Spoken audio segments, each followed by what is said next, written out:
It's getting through everything we're throwing at it.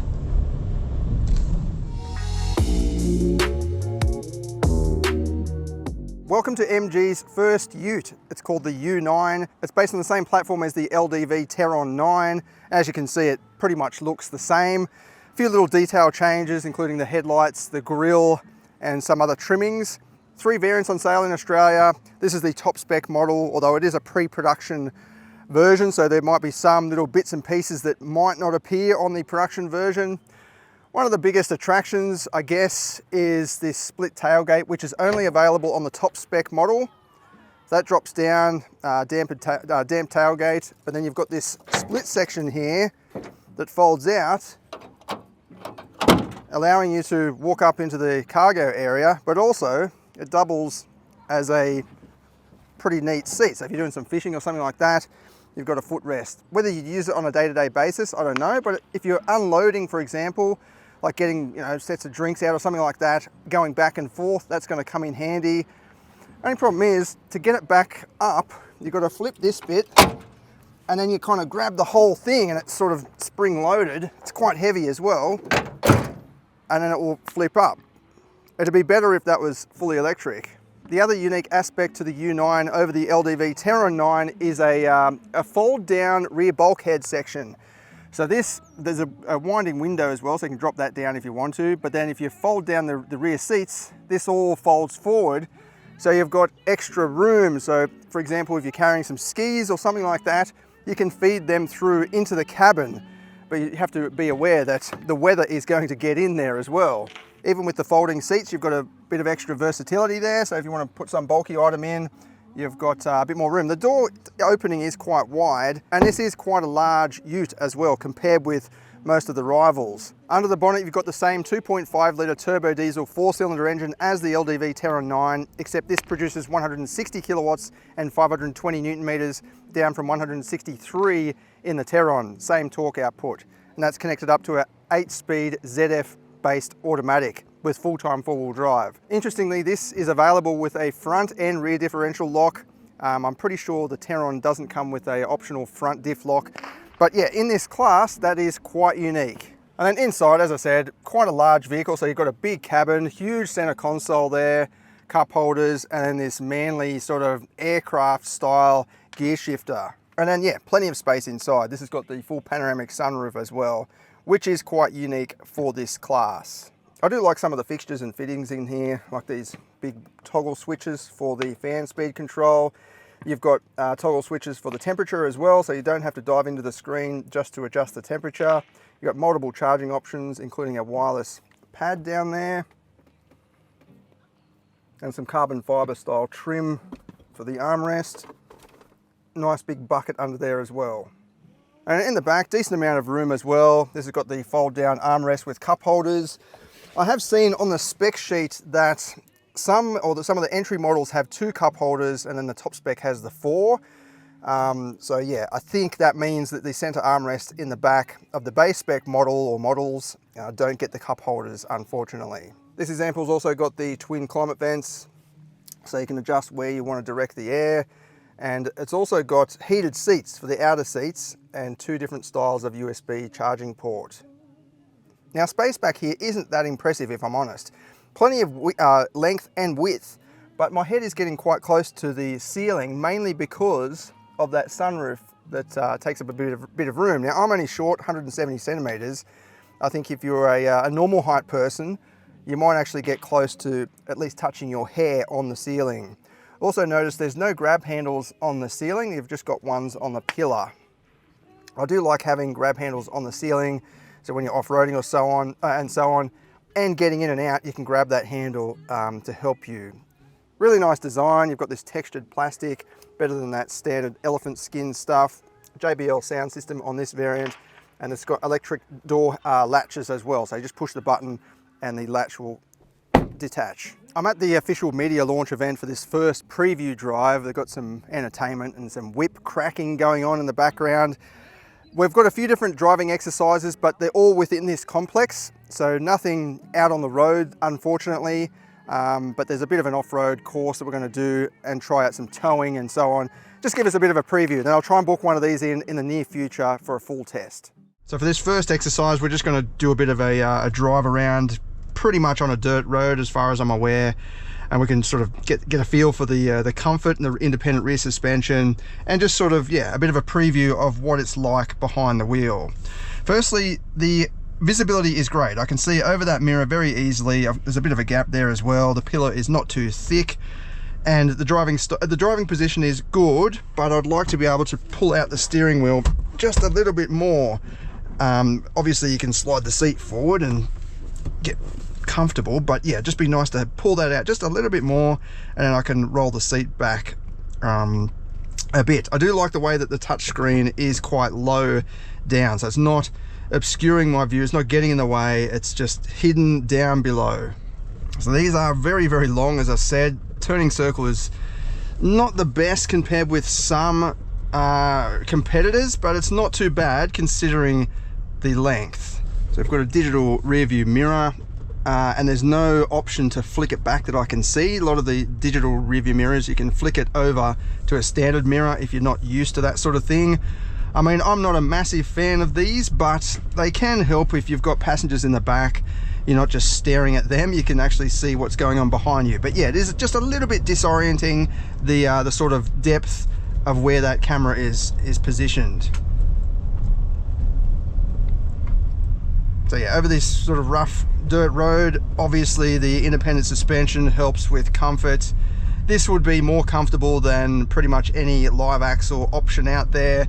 Maybe the Navara with the coil springs would be similar to that. But yeah, dynamically, independent suspension is superior for handling and comfort. This is, yeah, driving along just fine. It's not shaking about, it's not rattling about too much. You might be able to hear there is a bit of rattling going on with that rear bench seat. It could be due to the flip down option. And there's also a little bit of a rattle or a squeak coming from the door rubbers, but we are on a rough dirt road. So the steering, it doesn't feel the absolute best, even for this class. Like, I feel like the D-Max probably has the best steering in this class, just in terms of feel and the speed as well. This is quite a slow steering speed. For the next exercise, we're going to be driving up a steep section, but they're not allowing us to drive the vehicle, which is a bit weird. I don't know what the purpose is of going to a launch event and testing the vehicle and then just sitting in the passenger side. But anyway, it seemed to go up pretty good, although the one that I was in had all-terrain tyres on it. Speaking of which, MG is going to launch a bunch of accessories. They have this concept car here that we checked out, and it does look pretty good. It's got all these features that look like they'll be very handy, including an integrated bull bar, which is nicely blended in with the design. It's a metal bar as well, so actually does provide some benefit of a bull bar without, you know, having a big thing hanging off the front. And you've got some options for the tray area, including a big extra slide out tray. The engine is pretty quiet as well, being a 2.5. It's not a large capacity 4-cylinder, which are, you know, tend to be a bit more clunky. This seems like it's just sort of, I'm not going to say purring, but you know, it's just got that very light clatter in the background. And with, yeah, 520 Newton meters, that's a good amount of torque. Although you do have to keep in mind this is heavy, as I said, so the power to weight ratio is probably going to be similar to those rivals with less power but weigh much less. I do like the fact that MG, just like the LDV, has gone with a ZF 8-speed, so not mucking around there. Although you still can have I mean, it's still up to the manufacturer to put its own calibration. So having the hardware is a good step. If they've got the calibration right, that's another thing. And so far it seems fine. It's not instantly jumping to the higher gears to save fuel, and it's not, we'll just slow down a little bit, although we're restricted to 20 kilometers an hour apparently. It kicks down okay. That was a decent push of the throttle. But yeah, at least you've got good foundations there. I guess that's the thing with that rear bulkhead. You'd really want to use that, or want to use that, to option up for it, because it could be open to, you know, failure in the future, which means you're going to be having to repair it, just like any moving part or any optional extra. But also it is, yeah, seems to be rattling just a little bit, or it sounds like it's coming from that area, and it would make sense because it's another moving part compared with a conventional system that's just all one-piece bulkhead. Yeah, the steering is a little bit too light in my opinion, and a little bit vague. There's not heaps of communication coming through. There's moments where it kind of just, not disappears, but the feeling just, yeah, goes away a little bit and then it comes back. And it's quite linear in that it doesn't load up or anything as you're turning.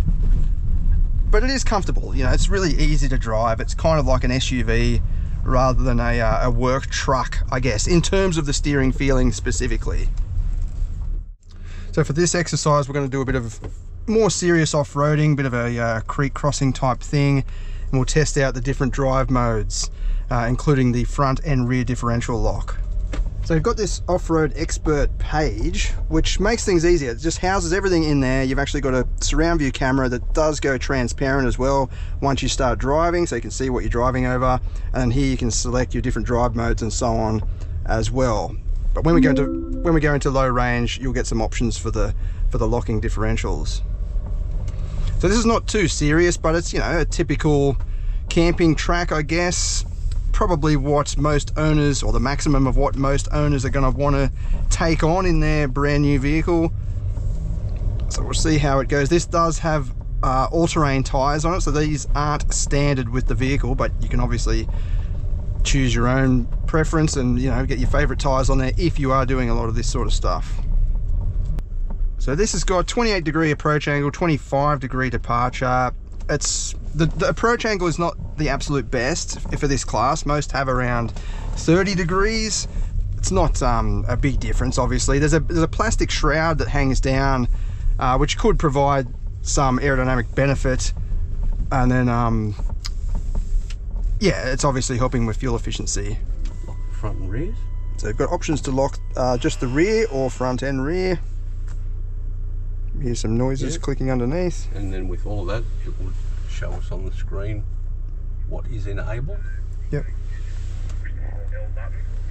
The water weighting depth of these is 550, which again is not, you know, if you just look at the specs on paper, oops, then it's not that impressive. Most of them are about 700, but if you're in your own vehicle, you're going to want to take on anything sort of steeper than this, deeper than this. Probably not. Yeah, so with those diffs locked, you could feel then that it, you know, didn't have any single wheel spin happening. It just helps you utilize the full four-wheel drive system.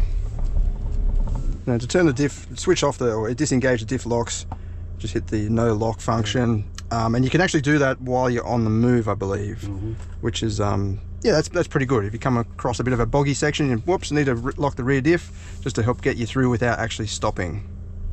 Yeah, so on first impressions, I think this is a very reasonable package. It's definitely well equipped. It's got all the features and even the front diff lock, or available front diff lock, which you don't get in pretty much all of the rivals. I think there's just a couple out there. So it is a good package in that respect. Just some of the specs, you know, if you like looking at all the specifications, then it falls down in some little areas, but it's getting through everything we're throwing at it. I might just we'll go to neutral. Put it into neutral and lock the diff again. So right now I've got the back wheel in the sort of sandy water. Hang on. There we go. Now we can proceed straight through, and that's, yeah, gets us unstuck straight away. So yeah, if you think about the money that you're spending and the sort of value and the features that you're getting, it's definitely one to look out for. You can check out more information in the written review linked in the description of this video. As I said, we'll try and book one in for a full test as soon as I can.